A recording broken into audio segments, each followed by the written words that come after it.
Hello વિદ્યાર્થી મિત્રો, હું તમારું માનવ ક્લાસીસમાં ફરી હાર્દિક સ્વાગત કરું છું. તો ચાલો આજે આપણે ધોરણ 8 નો આઈડિયલ સ્વપોથીનો 12મો પાઠ લાવી રહ્યા છીએ. તો ફટાફટ આપણી ચેનલને લાઈક, સબસ્ક્રાઇબ એન્ડ શેર કરવાનું ભૂલતા નહીં, અને ખાસ કરીને તમારા ફ્રેન્ડને પણ કહેજો. આપણે ગાલા સ્વપોથીના પણ વિડીયો નાખીએ છીએ, તેથી પણ કોઈ એના ફ્રેન્ડ હોય તો એને શેર કરે, તો તેથી વધુ વખત શેર કરવાનું ખાસ કરીને ભૂલતા નહીં. તો ચાલો ફટાફટ સોલ્યુશન સ્ટાર્ટ કરી. 12મા પાઠનું નામ છે ચીલ ઝડપ. એનો પ્રકાર છે રહસ્ય કથા, અને એનો લેખક કોણ છે તો કે યશવંત મહેતા. આ બંને યાદ રાખવું જરૂરી છે. તો હવે આપણે એના વિકલ્પ જોઈએ. તો કે ચીલ ઝડપ પાઠના લેખક કોણ છે તો કે બી યશવંત મહેતા. ચીલ ઝડપ સાહિત્યનો કયો પ્રકાર છે તો કે રહસ્ય કથા. ચીલ ઝડપ વાર્તામાં મુખ્ય ગુનાશોધક પાત્રનું નામ શું છે તો કે કુમાર. ઇન્સ્પેક્ટર કુમાર ક્યાં ગયા હતા ત્યારે આ ચોરીની ઘટના બની હતી તો કે કાશ્મીર. ઘટનાની પાર્શ્વભૂમિ કઈ હતી તો કે એક હોટેલ. હોટેલના રિસેપ્શન રૂમમાં દિવાલ સરસું શું હતું? એક ઊંચું ટેબલ.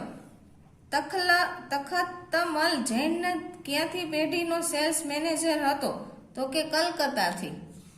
પછી તખતમલ જૈનની સાથે કોણ હતું તો કે કાશ્મીરનો એક ગાઈડ. ચાલો હવે 9મો વિકલ્પ જોઈ. તખતમલ ગાઈડ પર શા માટે બરાડા પાડી રહ્યો હતો તો કે તેના પૈસા ખોવાઈ ગયા હતા. કેળકરે કઈ વસ્તુ ખસેડવાનું સૂચન કર્યું છે તો કે ખુરશીઓનું. ચોરાયેલું પાકીટ ક્યાં ચોંટાયેલું હતું તો કે ખુરશીના નીચેના ભાગે. પાકીટ ચોંટાડવા માટે કઈ વસ્તુનો ઉપયોગ કરવામાં આવ્યો હતો તો કે સફેદ મલમપટ્ટી. પછી 13મો વિકલ્પ છે કુમારે કેળકરને ચોર તરીકે કેવી રીતે ઓળખ્યો તો કે ખુરશીઓ ખસેડવાના તેના સૂચન પરથી. વાર્તામાં ઉસ્તાદ શબ્દ કોના માટે વપરાયો છે તો કે કેળકેર માટે. ચલો ખાલી જગ્યા છે. પહેલી છે સૂરજસિંહ ડોગરા હોટલનો ખાલી જગ્યા હતો તો કે માલિક. તખતમલની 2000ની ખાલી જગ્યા નોટો ગુમ થઈ ગઈ હતી તો કે 15.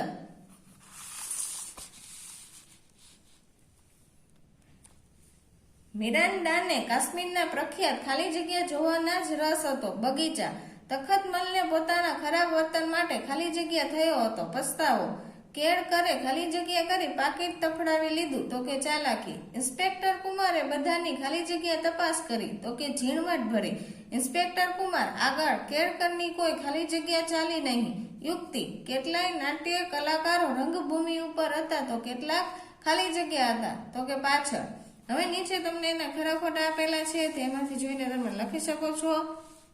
હવે નીચે આપણે કોણ બોલે છે તે કહેવાનું છે. અરે ગાઈડ, તમે આમ બાધા મારતા કો ફરો, મારા પૈસા જલ્દી મેળવો તો કે તખતમલ જૈન.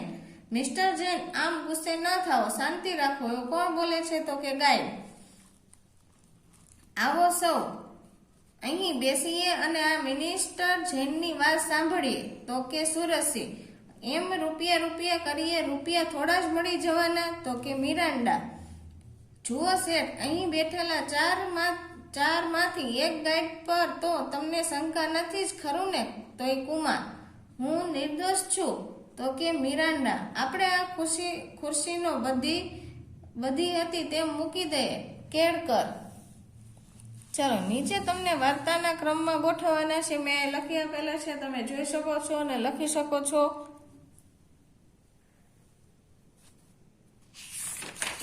ચાલો હવે આપણે નાના પ્રશ્ન જોશું એક વાક્યના. તો એમાં પહેલો પ્રશ્ન છે ઇન્સ્પેક્ટર કુમાર કાશ્મીરના પ્રવાસે ક્યારે ગયા હતા તો કે મે મહિનાની ગરમીમાં કાશ્મીરના પ્રવાસે ગયા હતા. ગાઈડનું પાત્ર વાર્તામાં શું કામ કરે છે તો કે ગાઈડનું પાત્ર વાર્તામાં કાશ્મીરમાં ફરવા આવેલા પ્રવાસીઓને સેવાઓ પૂરી પાડીને પોતાનું ગુજરાન ચલાવે છે. આલ્ફોન્સો મિરાન્ડા દેખાવે કેવો હતો તો કે નાની મૂછો વાળો અને આધુનિક દેખાતો ગોવાન હતો.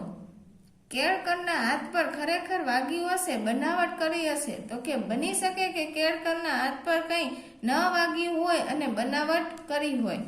કુમાર કેળકરની અંગત ઝડતી લીધી ત્યારે તેના હાથ પર શું જોયું તો કુમારે કેળકરની અંગત ઝડપી લીધી ત્યારે તેના જમણા હાથ પર એક ઘા પર સફેદ મલમ પટ્ટી લગાડેલી જોઈ. કેળકરે પોતાના ઘા વિશે શું કહ્યું? તો કે કેળકરે કહ્યું કે તેને 3 દિવસ પહેલા વાયોલિનને તાર વાગવાથી ઘા થયો હતો, એટલે તેણે મલમ પટ્ટી લગાડી હતી. કુમારને કેળકર પર શંકા શા માટે થઈ? તો કે કુમારને કેળકર પર શંકા ગઈ કારણ કે તેની મલમ પટ્ટી વિશેના જવાબો અસંગત હતા અને તેણે ખુરશીને ગોઠવવાની ઉતાવળ કરી. હવે નીચે આપેલું છે 8મો પ્રશ્ન, ચોરાયેલું પાકીટ ક્યાં સંતાડવામાં આવ્યું હતું? તો કે ચોરાયેલું પાકીટ ખુરશીના નીચેના ભાગે સફેદ મલમ પટ્ટીમાં ચોંટાડવામાં આવ્યું હતું. પાકીટ ચોરનાર કોણ હતું? તો કે પાકીટ ચોરનાર નરેન્દ્ર કેળકર હતો. ચીલ ઝડપ રહસ્ય કથામાં કઈ વાતને સરસ રીતે વણી લેવામાં આવે છે? તો કે રહસ્ય કથામાં ચોરીને ભેદ ઉકેલવાની વાતને સરસ રીતે વણી લેવામાં આવે છે. અહીંથી તમને નીચે 2-3 વાક્યના પ્રશ્ન આપેલા છે. ચાલો, પહેલો પ્રશ્ન આપણે જોઈએ. કાશ્મીરની હોટેલના રિસેપ્શન રૂમનું વર્ણન એકમને આધારે કરો. તો કે રૂમની દિવાલ એક ઊંચું ટેબલ હતું, 6-7 ખુરશીઓ હતી, એક તરફ મોટી બારી હતી ને જેમાંથી હિમાચી શિખરનું મનોરમ્ય દ્રશ્ય દેખાતું અને ટેબલની સામે એક બારણું હતું. બીજો પ્રશ્ન છે, તખ્તમલ કોણ હતો? તે શા માટે રાતો પીળો થઈ ગયો? તો કે જૈન કલકત્તાની એક મારવાડી પેઢીનો સેલ્સ મેનેજર હતો. તે રાતો પીળો થઈ ગયો કારણ કે 2000ની 15 નોટો ગુમ થઈ ગઈ હતી. તખ્તમલ કઈ બાબતે શરત મારવા તૈયાર થઈ જાય છે? શા માટે? તો કે તેના પૈસા તેની પાસે જ હતા અને ત્યાં હાજર રહેલા 3 વ્યક્તિઓમાંથી જ કોઈએ ચોર્યા છે. તે એટલા માટે શરત મારવા તૈયાર થાય છે કે તેને પોતાની વાત પર પૂરો વિશ્વાસ હોય છે. ચાલો, ચોથો પ્રશ્ન જોઈએ. ગાઈડ શા માટે ક્ષોભ અનુભવતો હતો? કારણ કે તખ્તમલ જૈન કુમાર મિરાન્ડા અને કેળકર પર પૈસા ચોરવાનો આરોપ મૂક્યો હતો અને તે પૈસા શોધવામાં મદદરૂપ થવાનો પ્રયત્ન કરી રહ્યો હતો, પરંતુ પરિસ્થિતિ તેના માટે ખૂબ જ અઘરી બની રહી હતી. તેને સમજાતું ન હતું કે શું કરવું. પછી તખ્તમલને ગાઈડ ઉપર શંકા શા માટે ન હતી? કારણ કે તો કે જ્યારે પાકીટ ચોરાયું ત્યારે ગાઈડ તેની સાથે ન હતો, તે બીજી ટુકડી સાથે હતો. પછી છઠ્ઠો પ્રશ્ન, આલ્ફોન્સો મિરાન્ડા કોણ હતો? તેના વિઝિટિંગ કાર્ડ ઉપર શું લખ્યું હતું? તો કે આલ્ફોન્સો મિરાન્ડા એક ગોઅન જાદુગર હતો. તેના વિઝિટિંગ કાર્ડ પર લખ્યું હતું કે અદ્ભુત મિસ્ટર મિરાન્ડા, જાદુગરોના રાજા, અદ્ભુત તેની માયાજાળ અને અજાયબ એના પ્રયોગો. કેળકર કોણ હતો? તેને કઈ બાબતનો ગર્વ હતો? કેળકર એક નીચો મહારાષ્ટ્રીય હતો અને તે વાયોલિન વાદક હતો. તેને એ બાબતો પર ગર્વ હતો કે તેમના કુટુંબમાં 3 પેઢીથી સંગીતનો વારસો ઉતરી આવ્યો છે, ત્યારે તેઓ પોતાની કળાથી જ જીવે છે અને કોઈ છેતરપિંડી કરતા નથી. હવે 8મું છે, ઇન્સ્પેક્ટર કુમારે પાકીટ શોધવા માટે કોની તલાશી લીધી? કેવી રીતે? તો કે મિરાન્ડા અને કેળકરની બંનેની તલાશી લીધી. તો બંનેને ગજવામાંથી બધું કઢાવીને ટેબલ પર મૂક્યું અને પાકીટ તપાસ્યા.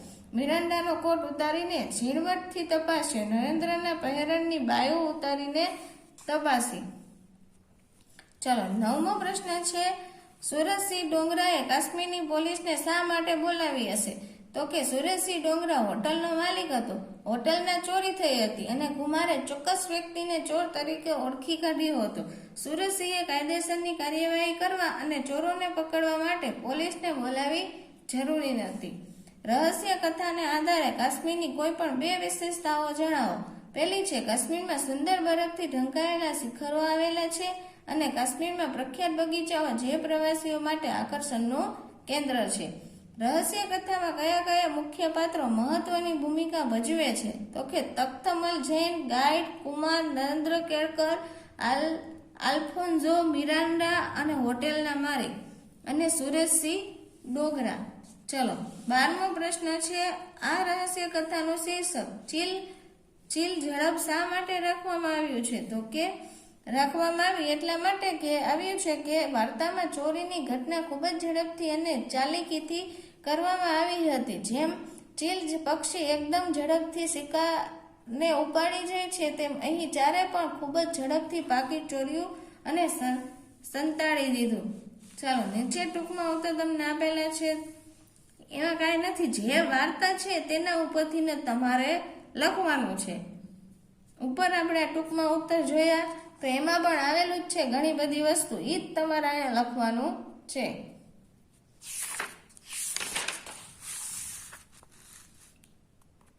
ચાલો પ્રશ્ન નંબર 9 જોઈએ. હવે એમાં તમને વિકલ્પ આપેલા છે માગ્ય મુજબમાં જેનો અર્થ સાચો હોય તે. તો કે તખતમાં સુરસિંહની વાત સાંભળી રાતો પીળો થઈ ગયો. તો એમાં આવશે તખતમાં સુરસિંહની વાત સાંભળી તેની ઉપર ગુસ્સે થઈ ગયો. પછી મિરાન્ડા બોલી ઉઠ્યો, તમારી પાસે બહુ રૂપિયા હતા એનું ગાણું ગાયા ના કરો. તો કે મિરાન્ડાએ કહ્યું, તમારી પાસે ખૂબ રૂપિયા હતા એની વાત વારંવાર ન કરો.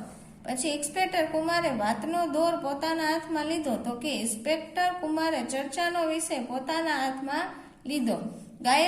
ગાઈડ બિચારો શોભથી ઇન્સ્પેક્ટર કુમાર સામે તાકી રહ્યો છે. તો કે ગાઈડ બિચારો શરમથી ઇન્સ્પેક્ટર કુમાર સામે તાકી રહ્યો હતો.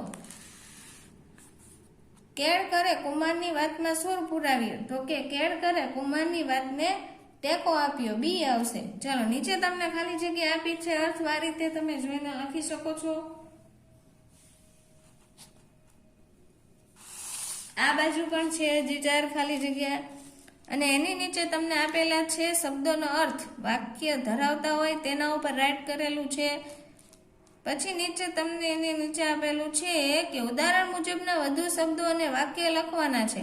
જો તબલા છે તો તબલા વાદક, પછી એનું વાક્ય બનાવવાનું. ઝાકીર હુસેન એક પ્રખ્યાત તબલા વાદક છે. એવી રીતના અહીંયા વાક્ય બનાવવાના છે, એ પણ તમે જોઈ શકો છો. પછી નીચે પણ એવી રીતના જ છે.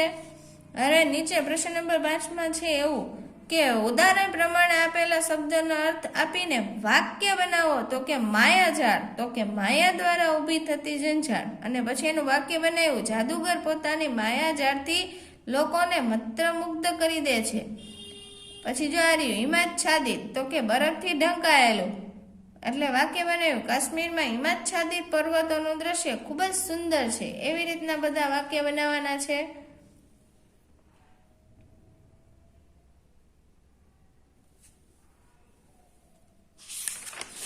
ચાલો હજી પાછળ પણ આપેલા છે, અને એની નીચે તમને સમાનાર્થી શબ્દો પણ આપેલા છે, તે તમે જોઈને લખી શકો છો.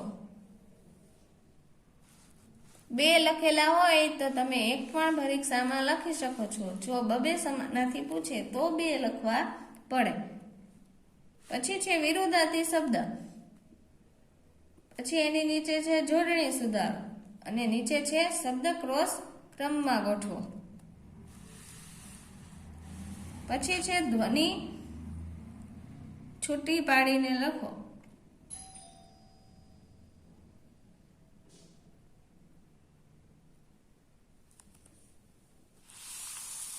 આ બાજુ આપેલું છે, નીચે આપેલા ધ્વનિઓ છોડીને શબ્દો બનાવીને લખો. પછી છે શબ્દ સમૂહ માટે એક શબ્દ, અને નીચે છે રૂઢિપ્રયોગનો અર્થ આપી વાક્ય બનાવો.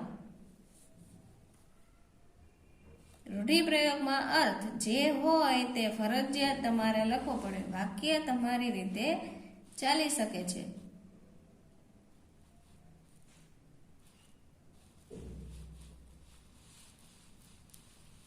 આ બધું માગ્યા મુજબમાં છે, પૂછાય સૂચના પ્રમાણે લખો. એમાં